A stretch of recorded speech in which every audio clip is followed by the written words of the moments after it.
नमस्कार, मैं आचार्य चंपा झा आप सभी लोगों का अपने चैनल पे स्वागत करती हूँ।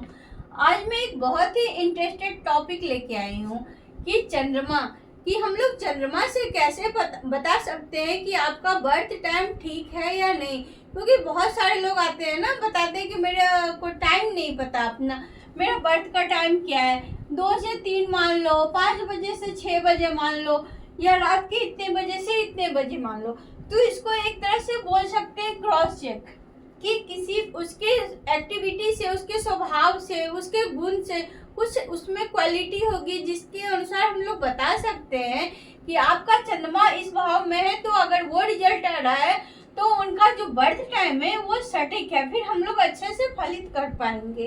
तो अगर चंद्रमा किसी के लग्न में होता है ना, तो ऐसे लोग बार बार आईना देखते हैं। यूँ कह सकते हैं कि इनको आईना देखने का बहुत शौक होता है। ये कहीं से घूम टहल के आएंगे और शीशे में अपना चेहरा देखेंगे। ये अपनी माता के बहुत लाडले होते हैं, इनकी माता इनको बहुत प्रेम करती है और ये घूमने फिरने के शौकीन होते हैं। तो इन चीज़ों के आधार पर बता सकते हैं कि आपका चंद्रमा लग्न में है तो आपका बर्थ टाइम सही है। अब अगर यही चंद्रमा द्वितीय भाव में होगा ना, तो इनके भाई बहन बहुत सारे होंगे, छोटे बड़े जो भी समझिए, भाई बहन बहुत होंगे। और ये चावल खाने के शौकीन होंगे, इनको रोटी पसंद नहीं होगा और ये चावल खाते होंगे। तो आप लोग चेक करिएगा कि आपका चंद्रमा कहाँ बैठा हुआ क्या है। अब इसी तरह तृतीय भाव में चंद्रमा बैठेगा ना, तो ऐसे लोग जो होते हैं, इनकी मेमोरी पावर, इनकी याददाश्त शक्ति जो होती है बहुत अच्छी होती है। ये लंबे समय तक इनको याद रहता है कि कौन सामान कहाँ रखा हुआ है, या जिस भी सब्जेक्ट की इन्होंने पढ़ाई की है उसमें ये भले थोड़े देर ही पढ़े लेकिन इनको लंबे समय तक याद रहता है। तो मेमोरी पावर यहाँ पे चंद्रमा वालों की अच्छी रहती है और ये लोग जल्दी मोटे नहीं होते हैं। अब बात करते हैं, अगर चतुर्थ भाव में चंद्रमा हो, तो चतुर्थ भाव में चंद्रमा होता है ना, तो इनको अपनी उम्र के साथ ही 22 से लेकर के 26-27 साल की उम्र में ही ना, इनको अपने गाड़ी का, अपने घर का सारी सुख सुविधाएं जो होती है ना, इनको मिल जाती है। और ये बहुत सलाहकार, मतलब दूसरे को उपदेश देना, ज्ञान देना, इनमें ज्यादा देखा गया है। अब बात करते हैं पंचम भाव में चंद्रमा के। तो जिसके भी पंचम भाव में चंद्रमा होता है, तो क्रॉस चेक में हम लोग कह सकते हैं कि आपकी एक पुत्र संतान होगी और एक पुत्री संतान होगी। ये घूमने फिरने के बहुत शौकीन होते हैं। ऐसे लोग का मैथ बहुत अच्छा, ये ऐसे लोग घूमने फिरने के बहुत शौकीन होते हैं और ये ना घर पे ट्यूशन जरूर पढ़ाते होंगे।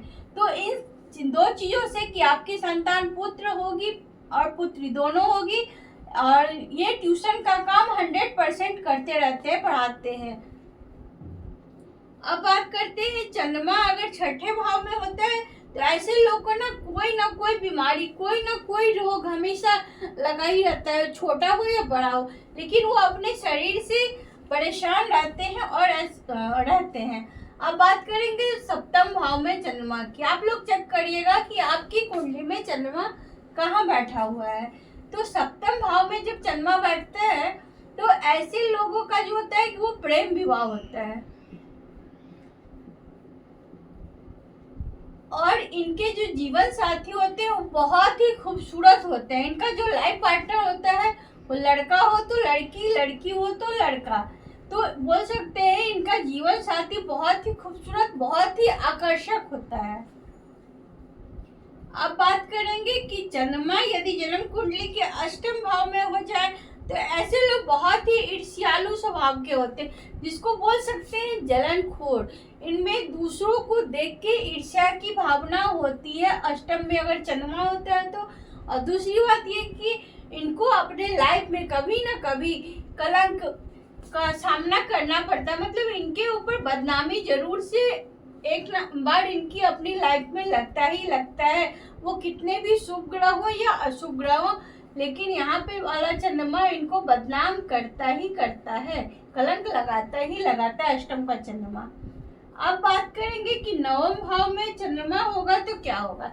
जिनकी भी जन्म कुंडली में नवम भाव में चंद्रमा होता है, ऐसे लोगों की बड़ी बहन नहीं होती है। अगर बड़ी बहन होती भी है तो उनसे उनका नहीं बनता, मतलब न्यूट्रल रहता है, कोई फर्क नहीं पड़ता कि उनका तबीयत खराब है या फिर उनकी कैसी भी स्थिति हो, उनसे कोई लेना देना नहीं होता है नवम चंद्रमा वाले का बहन से। अब बात करते हैं, अगर दशम भाव में चंद्रमा होता है ना, तो ऐसे लोग अपने बिजनेस को, अपने व्यवसाय को, अपने जॉब को बार बार बदलते हैं, चेंज करते रहते हैं। और दूसरी बात कि ये अपने पिता द्वारा लिए गए कर्जों को भी इनको चुकाना पड़ता है। आप उनसे पूछ सकते हैं कि जिनके भी दशम भाव में चंद्रमा हो कि क्या आपके पिताजी ने ऋण लिया था, आपको उसको चुकाना पड़ेगा। अब बात करते हैं 11वें घर में चंद्रमा। अगर किसी भी कुंडली में 11वें घर में चंद्रमा है तो आप उनसे बोल सकते हैं कि आपकी शादी जो है कि 30 साल के अंदर ही हो जाएगी, और जिस दिन आपकी शादी हुई होगी तो बारिश जरूर से होगा, वो थोड़ा सा ही बारिश क्यों ना हो, लेकिन बारिश होगा ही होगा। अब बात करते हैं कि द्वादश भाव में चंद्रमा हो। अगर कुंडली के द्वादश भाव में चंद्रमा होता है तो ऐसे लोगों के पास धन तो बहुत होता है, लेकिन उनको अपने धन का सुख नहीं मिलता है। उनको खाने के लिए भी अच्छे मतलब भोजन की व्यवस्था नहीं होती है। जो कुछ भी उनकी ग्रहों के हिसाब से स्थिति बनती हो, लेकिन उनको खाने पीने की भी अच्छी व्यवस्था नहीं होती है और उनको नींद की भी समस्या होती है। तो इस तरह से हम लोग बता सकते हैं कि आपने जो बर्थ टाइम दिया, जन्म का समय दिया है, वो सही है या गलत चंद्रमा के आधार पे। तो आशा करते हैं कि ये वीडियो आप लोग को बहुत अच्छा लगा होगा। आप लोग अपनी जन्म कुंडली में चेक करिए कि आपका चंद्रमा कहाँ है और आपका टाइम सही है या नहीं। तो मिलते हैं अगले वीडियो में नए टॉपिक के साथ। तब तक के लिए हर हर महादेव।